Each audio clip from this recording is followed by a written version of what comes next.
My father left my brother Preston a $58 million pharmaceutical empire and our family's 12-bedroom mansion overlooking the Pacific Ocean. The house where I grew up but never belonged, with its marble floors that echoed every footstep and windows so tall they made you feel small. My sister Bianca got his collection of 17 luxury cars, including the cherry red 1967 Ferrari 275 GTB that he spent more time polishing than he ever spent talking to me. Each car was worth more than I'd make in a decade studying marine life off the California coast. And me?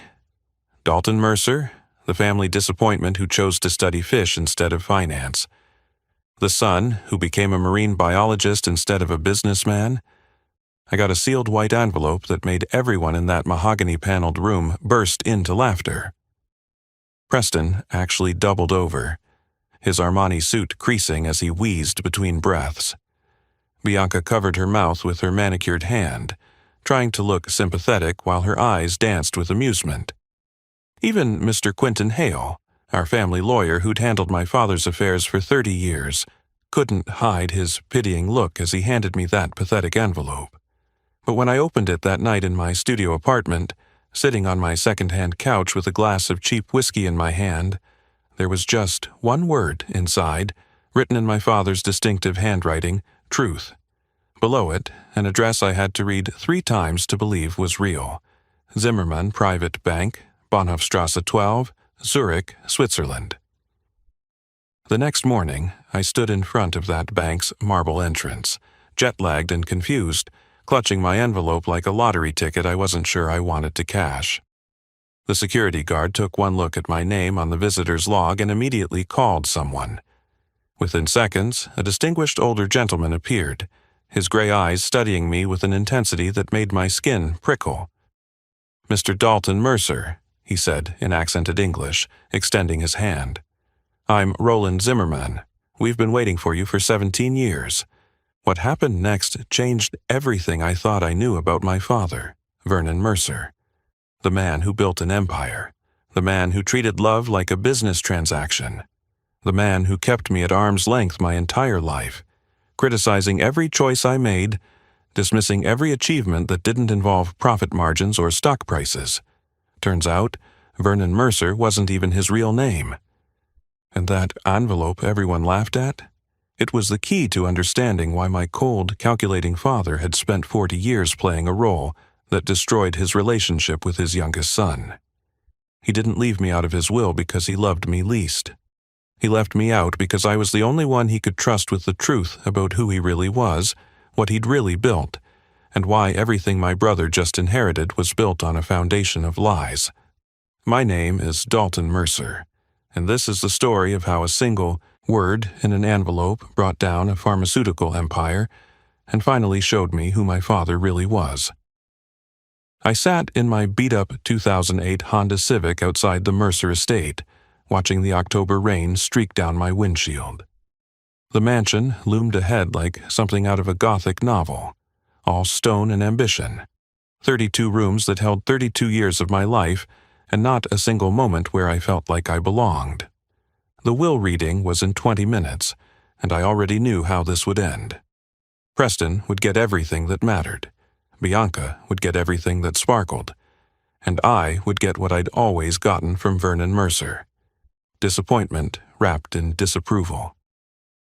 The last time I'd been here was 6 months ago, 2 weeks before Vernon's heart attack. We'd argued, like always in his study that smelled of leather-bound books he never read, and Cuban cigars he wasn't supposed to smoke. "You're 32 years old, Dalton," he'd said, not looking up from his quarterly reports. Preston was running 3 departments by your age. Bianca had already married into the Ashford fortune. And you're studying fish migration patterns off the Santa Barbara coast. Marine ecosystems, Dad. I'm researching how climate change affects marine ecosystems. You're wasting your potential counting plankton while your brother builds an empire. He finally looked at me then, his gray eyes cold as winter steel. Your mother would be ashamed. That was Vernon's favorite weapon, invoking my mother, Judith, who died when I was 15. The truth was, she would have been proud. She was the one who bought me my first marine biology book, who took me to the Monterey Bay Aquarium every summer, who told me that the ocean had secrets worth discovering. But Vernon had rewritten her memory to suit his narrative, the way he rewrote everything. I forced myself out of the car and walked toward the house. The front door was still that imposing slab of imported mahogany, with the brass knocker shaped like a roaring lion. Preston opened it before I could knock, his smile sharp as a surgical scalpel. "Dalton? Surprised you could make it. How's the aquarium treating you?" He knew damn well I worked at a research facility, not an aquarium, but Preston had always been good at diminishing people with a smile. "It's a marine research center, Preston. We're doing important work on coral reef restoration." Right, saving the fish." He clapped me on the shoulder with fake brotherly affection, his Rolex catching the light. "Come on, everyone's waiting in Dad's study. Quentin says this won't take long." The house hadn't changed. Same marble floors that Mother used to dance across in her socks when Vernon was away on business. Same chandelier that cast rainbow patterns on the walls during sunny afternoons. Same family portraits lining the hallway, a chronological lie about our perfect family. In every photo after Mom died, Vernon stood at the center, Preston to his right, Bianca to his left, and me slightly behind, slightly out of focus, like the photographer knew I didn't quite fit. Bianca was already in the study, perched on the leather sofa like a cat who'd found the sunniest spot in the house. Her husband was on speakerphone from Dubai, where he was closing some real estate deal that would make them even richer. "Dalton, darling," she air-kissed me, careful not to smudge her lipstick. "You look tired. Are you eating enough? I know how expensive food is when you're living on a researcher's salary." "I'm fine, Bianca. Of course you are." She smoothed her designer dress, a little black number that probably cost more than my monthly rent. "Daddy always said you were too proud for your own good." Mr. Quentin Hale entered then, carrying a leather portfolio that looked as old as he was. He'd been Vernon's lawyer since before I was born, a man who knew all our family secrets and kept them locked behind professional discretion and billable hours. "Let's begin," he said, adjusting his wire-rimmed glasses. "Your father was very specific about how this should proceed." We arranged ourselves like actors in a play we'd rehearsed our whole lives. Preston in Vernon's chair behind the desk, already claiming his throne. Bianca on the sofa, diamonds glittering on her fingers like tears she'd never shed. And me by the window, looking out at the garden where Mom used to grow roses, now replaced by a Japanese rock garden that required no maintenance, no care, no love. "Vernon Mercer's last will and testament," Quentin began, his voice dry as old paper. "Executed 3 years ago and unchanged since that date." 3 years ago, right after I'd turned down Vernon's last offer to join Mercer Pharmaceuticals. The day I'd chosen my own path over his empire. The day he'd looked at me like I was already dead to him. Mr. Quentin Hale cleared his throat and began reading in that measured tone lawyers perfect after decades of delivering both fortunes and devastation. "I, Vernon Mercer, being of sound mind and body, hereby declare this to be my last will and testament." The rain outside had turned into a steady downpour, drumming against the windows like impatient fingers. Preston leaned forward in Vernon's chair, his hands steepled in front of him the same way our father used to sit during board meetings. "To my eldest son, Preston Mercer," Quentin continued, "I leave the entirety of Mercer Pharmaceuticals, including all holdings, patents, and subsidiary companies, valued at $58 million. Additionally, I leave him the Mercer family estate, including all buildings, grounds, and contents therein, with the exception of items specifically bequeathed to others." Preston didn't even try to hide his satisfaction. He nodded slowly, as if accepting a crown he'd always known was coming. "I won't let you down, Dad," he said to Vernon's portrait on the wall, his voice thick with an emotion that might have been genuine if I hadn't known Preston better. "Furthermore," Quentin added. Preston shall inherit my position on the boards of Whitmore Industries, Castell Financial, and the Mercer Foundation, along with all associated voting rights and privileges. Of course, Bianca murmured. Daddy always said Preston was born to lead. Quentin turned the page, adjusting his glasses. To my daughter, Bianca Mercer Ashford, I leave my complete automobile collection housed at the Mercer estate, including but not limited to the 1967 Ferrari 275 GTB, the 1955 Mercedes-Benz 300 SL Gullwing, the 1961 Jaguar E-Type, and 14 other vehicles detailed in Appendix B. The total estimated value of this collection is $12 million. Bianca dabbed at her eyes with a handkerchief, though I noticed her mascara remained perfectly intact. He knew how much those cars meant to me, she said to her husband through the phone. Remember our Sunday drives in the Ferrari, just Daddy and me? I remembered those drives differently. I remembered standing in the garage, watching them leave, Vernon telling me I couldn't come because I'd get the leather seats dirty with my beach nonsense. And to my youngest son, Dalton Mercer, Quentin paused, reaching into his portfolio. He pulled out a small white envelope, the kind you'd use for a thank you card or a birthday invitation. I leave this correspondence to be opened only in private. This constitutes the entirety of his inheritance. The study went completely silent, except for the rain and the sound of my own breathing. The envelope sat in Quentin's outstretched hand like an insult made tangible. Preston was the first to break. He started laughing, a harsh, barking sound that filled the room. An envelope? That's it? Oh my God, Dalton, he left you a letter? Maybe it's a coupon, Bianca suggested, her voice pitched between sympathy and amusement. You know how Daddy loved to teach lessons. Remember when he gave you that book about business management for your birthday? The year you asked for scuba equipment? This is even better, Preston wheezed, wiping his eyes. At least the book had resale value. What's in the envelope, Quentin? An apology? A grocery list? His disappointment in writing? I'm not at liberty to say, Quentin replied, still holding out the envelope. Mr. Mercer was quite specific that it should only be opened in private. I took the envelope. It weighed nothing. Through the paper, I could feel something thin, maybe a single sheet. After 32 years as Vernon Mercer's son, after a lifetime of being compared to Preston and found wanting, after choosing my own path only to be punished for it, this was my inheritance. An envelope that my siblings found so hilarious they could barely contain themselves. There must be something else, I heard myself say. Mom's jewelry, her books, anything? Your mother's possessions were distributed according to her own will 17 years ago, Quentin said gently. This envelope constitutes your father's entire bequest to you. Daddy always said you'd get what you deserved, Preston said, finally getting control of his laughter. I guess he meant it literally.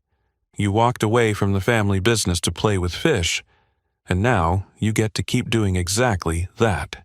No golden parachute for the prodigal son who never came home. Bianca at least tried to look sympathetic.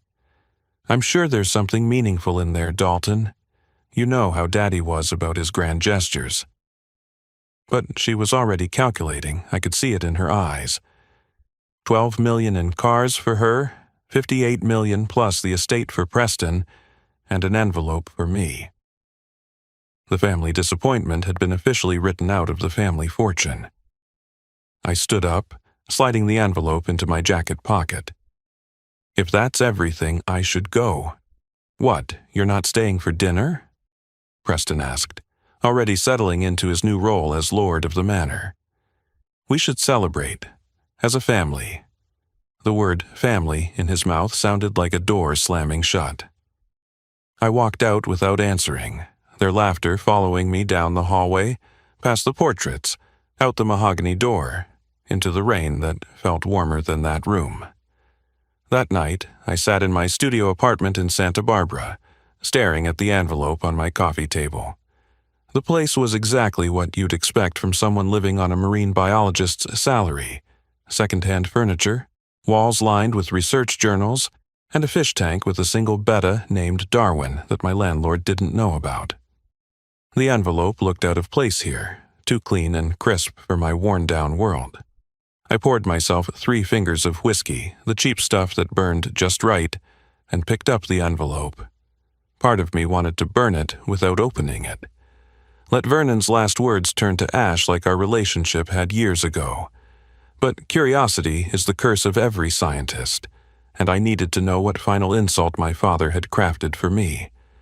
The paper inside was thick, expensive stationery with Vernon's initials embossed at the top. His handwriting was as precise as ever, each letter formed with the same attention he gave to his business contracts. But there was only one word written in the center of the page. Truth below it, in smaller text, Zimmermann, Private Bank, Bahnhofstrasse, 12, Zurich, Switzerland. October 15th, 10:10 a.m. I read it 5 times, waiting for it to make sense. October 15th was exactly 1 week away. What kind of game was this? Vernon had never been one for mysteries or sentiment. Every action had a clear purpose, every decision a calculated outcome. I grabbed my laptop and searched for Zimmermann Private Bank. It existed, one of those discreet Swiss institutions that handled old money and darker secrets. No public website, just a phone number and an address that matched the one on the paper. I checked my watch. 9 p.m. in California meant 6 a.m. in Zurich. I'd have to wait. Sleep was impossible. I spent the night going through everything I knew about Vernon's business dealings. He'd built Mercer Pharmaceuticals from a small lab in San Diego into a multinational corporation. The official story was one of brilliant innovation and aggressive expansion. But there had always been whispers. Competitors who suddenly withdrew patent claims. Researchers who left the industry entirely. My mother arguing with him behind closed doors about blood money and stolen lives. At 11 p.m. California time, I called the bank. A woman answered in German, then switched to accented English when I responded. Zimmermann Private Bank, how may I direct your call? My name is Dalton Mercer. I received a letter instructing me to visit your bank on October 15th. There was a pause, the sound of typing. 1 moment, please, Mr. Mercer. The hold music was classical, something somber that seemed appropriate for a bank that dealt in secrets. Then a man's voice, deep and professionally grave. Mr. Dalton Mercer, this is Roland Zimmermann. We've been expecting your call. You've been expecting me? How is that possible? My father just died, and I only opened this letter an hour ago. Your father made arrangements many years ago, Mr. Mercer. Very specific arrangements. You must come in person, alone, and bring the envelope with you. Can you be here on October 15th? I don't understand. What is this about? Did my father have an account there? I cannot discuss this matter over the phone. What I can tell you is that this concerns more than money. Your father entrusted us with something that belongs to you and only you. October 15th, 10 a.m. sharp. Will you come? I looked around my apartment, at my stack of unpaid bills, at the grant rejection letters on my desk, at the life I'd built in defiance of Vernon's expectations. I'll be there. The next morning, I went to my supervisor at the Marine Research Center and requested emergency leave. Dr. Patel wasn't happy about it, especially with our coral restoration project at a critical phase. This is highly irregular, Dalton. We're in the middle of spawning season. Can't this wait? It's a family matter, my father's estate. She softened slightly.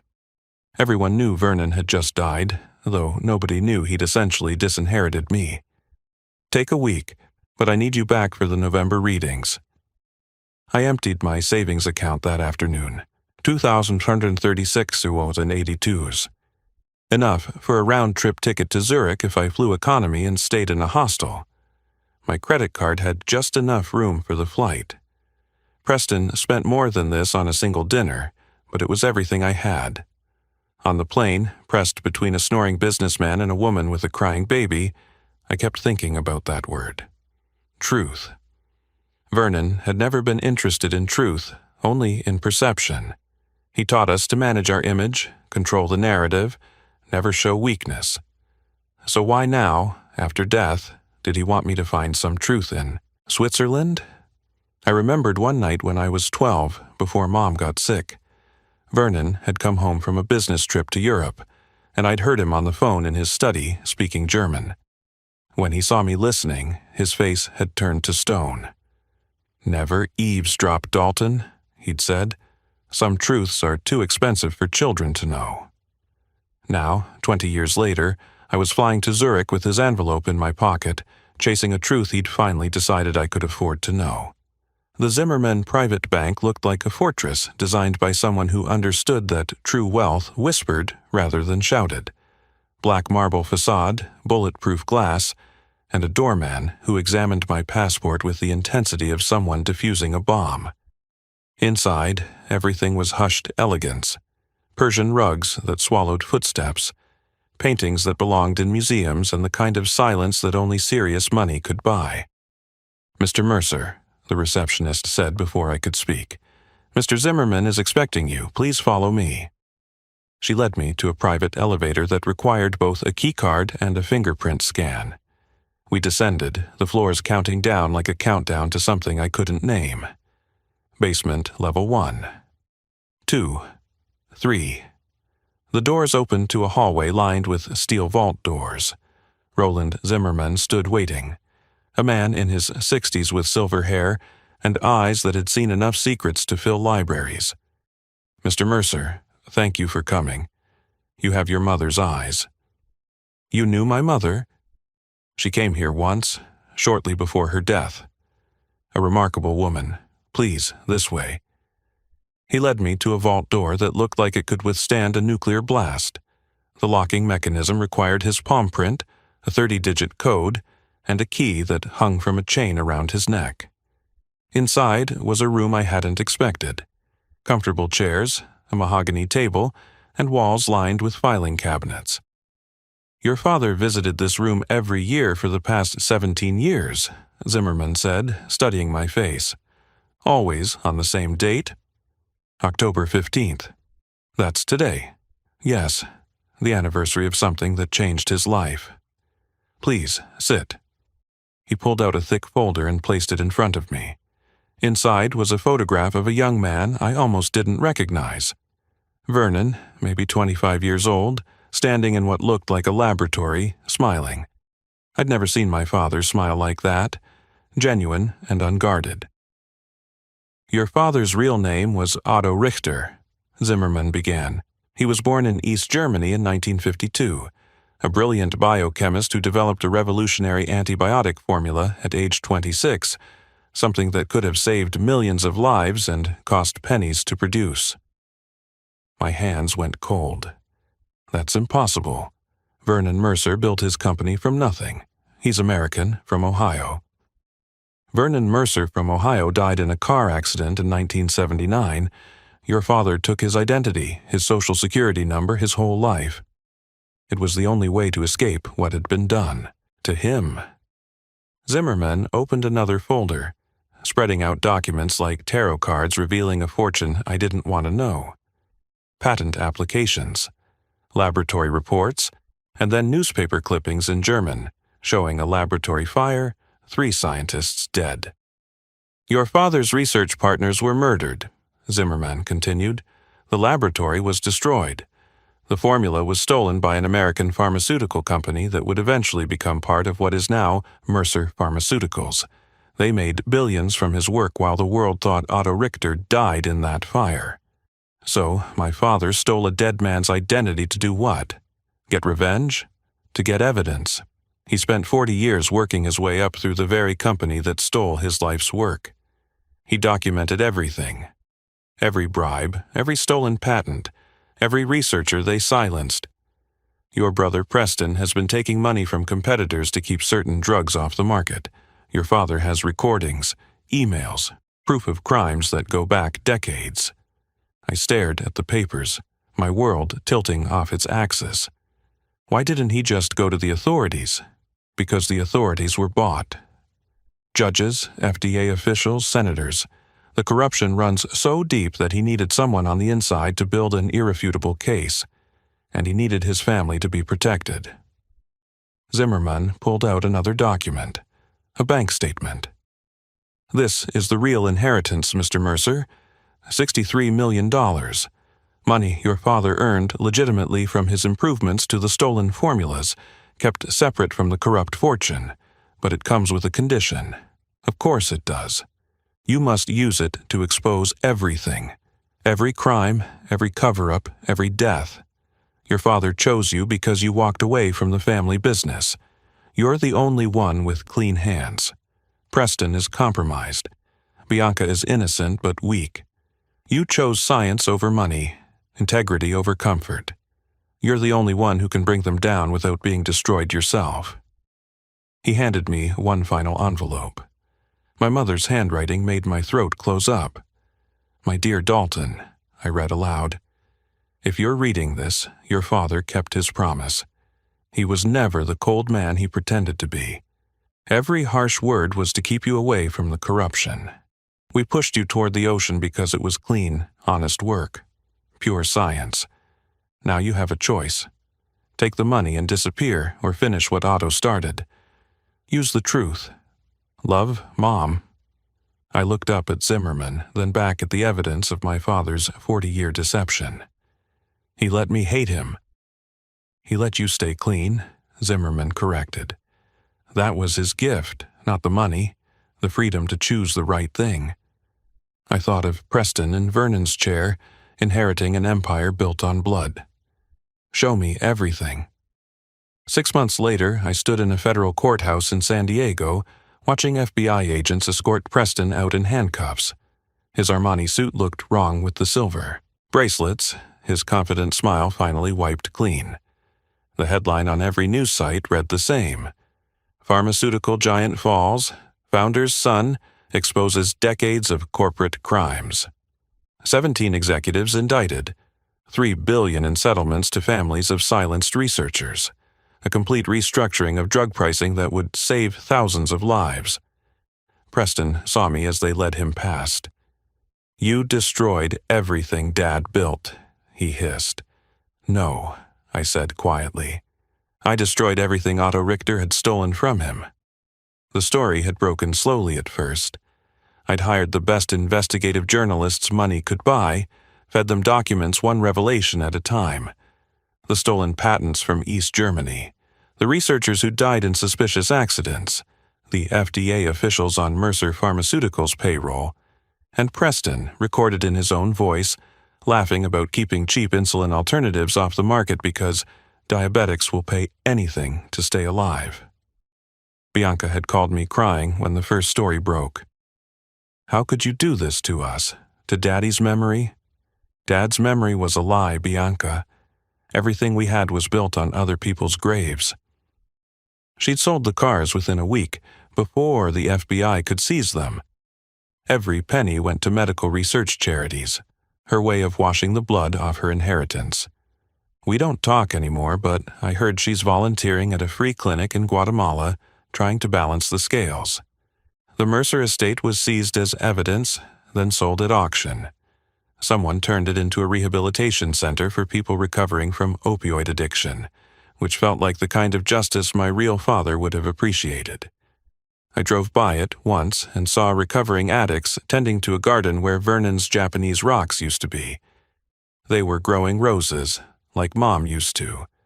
I used $30 million of the Swiss money to establish the Judith Mercer Marine Conservation Center, built on the California coast where I'd done my research all those years. We study ocean acidification and coral restoration, the kind of pure science that never makes anyone rich but might help save the planet.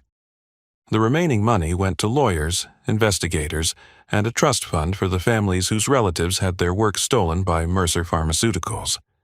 Dr. Patel, my old supervisor, now works for me as our head of research. "You know," she said one day, watching our team tag sharks for migration studies, "your father would be proud." "Which one?" I asked. "Both of them. Vernon for the sacrifice, Otto for the justice. I keep 2 photos in my office now. One is of my mother, Judith, standing by the ocean with her arms spread wide like she could embrace the whole Pacific. The other is that young photo of Otto Richter in his laboratory, smiling at a future that was stolen from him. Sometimes I talk to them while I work late, analyzing data that won't make me rich but might make a difference. A journalist interviewed me last week for a documentary about the Mercer scandal. "Do you regret destroying your family's legacy?" she asked. "My family never had a legacy," I told her. "We had a lie that looked like success. My real legacy is this research center where we do honest work, where young scientists can pursue truth without worrying about who might profit from suppressing it." She asked one more question before leaving. "What do you think your father's last thoughts were, knowing his plan might work?" I thought about Otto Richter, the young scientist who lost everything and spent 40 years pretending to be someone else, who married my mother under a false name but loved her truly, who pushed me away to keep me clean, who let me hate him to keep me safe, who died as Vernon Mercer, the cold pharmaceutical executive, so that Otto Richter's truth could finally live. "I think he was finally free," I said. That night, alone in my small apartment by the beach, I opened the last box from Switzerland. Inside was a letter I'd been afraid to read, dated just a week before Vernon's heart attack. Dalton, my son, not by blood perhaps, but by choice, which is stronger. Every harsh word I spoke was a push toward the ocean, toward clean work, toward a life I couldn't have. Your mother and I agreed. One child must stay untainted. You were our hope for truth in a family built on lies. The envelope was never an insult. It was an invitation to be the man Vernon Mercer could never be, the man Otto Richter was murdered for being. Someone who puts truth before profit, knowledge before power, integrity before inheritance. You didn't get the least. You got the only thing that mattered. You got the truth. Use it well, with love I could never show your father." The truth. Such a small word to carry so much weight. But Vernon was right, or Otto was right. In the end, my father, whoever he really was, gave me the only inheritance that couldn't be corrupted, stolen, or lost. He gave me the freedom to choose truth over lies, justice over wealth, meaning over money. And that has made all the difference. If you found this story compelling, please like this video and share it with someone who needs to hear that sometimes the smallest inheritance carries the greatest value. Leave a comment below about a time when the truth, no matter how difficult, set you free. And don't forget to subscribe to our channel for more stories that remind us that family isn't about blood or money, but about the choices we make and the truths we're brave enough to tell. Thank you for listening, and remember, the most valuable things in life often come in the smallest packages.